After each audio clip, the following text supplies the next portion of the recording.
So we're going to review diaphragm breathing, which is different than belly breathing. So belly breathing, a lot of times people are inhaling and they're like pushing their bellies out, right? So, and what I won't see is the rib cage actually moving at all, or hardly at all.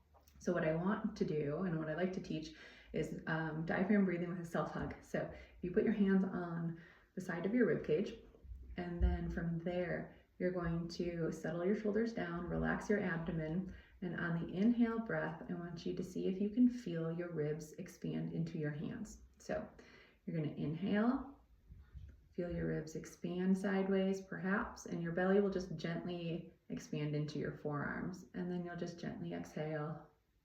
And then on your inhale breath, try again. See if you can get your ribs to gently expand outward.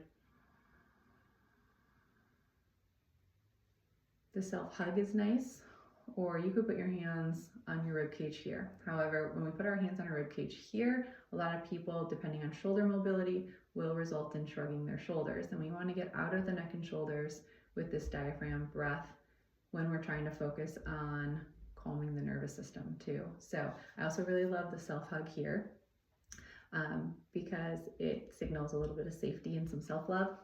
So breathing from that diaphragm, again, inhale, feel the expansion outward. If you are tight in your mid-back all the time, like right in through this area, you might feel on that inhale breath, you might feel a little bit of tension or a stretch back there. This is brilliant.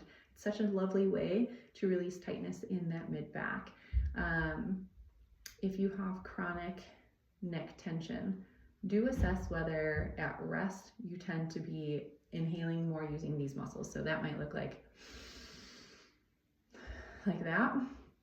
So if that's the case, again, try your best to self-hug, relax the abdomen, settle the shoulders. You might even need to like relax and lean forward a little bit, especially if your normal standing posture tends to like put your pelvis a little bit forward and then your rib cage and chest is behind your pelvis a little bit. You want to make sure you're stacked, or if you need to, just for finding it, you could do a little forward lean. You could also go on hands and knees.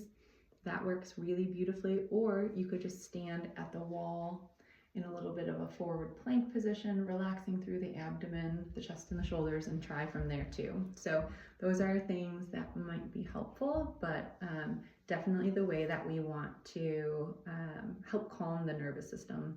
That's what this diaphragm breathing here will help you do, and especially if you have racing thoughts or stress or anxiety or anything of that nature, this kind of self-hug diaphragm breath will help you also bring yourself back into your body a little bit with that awareness and the presence with what's happening during the inhale with your rib cage, with that expansion. So I hope this serves you.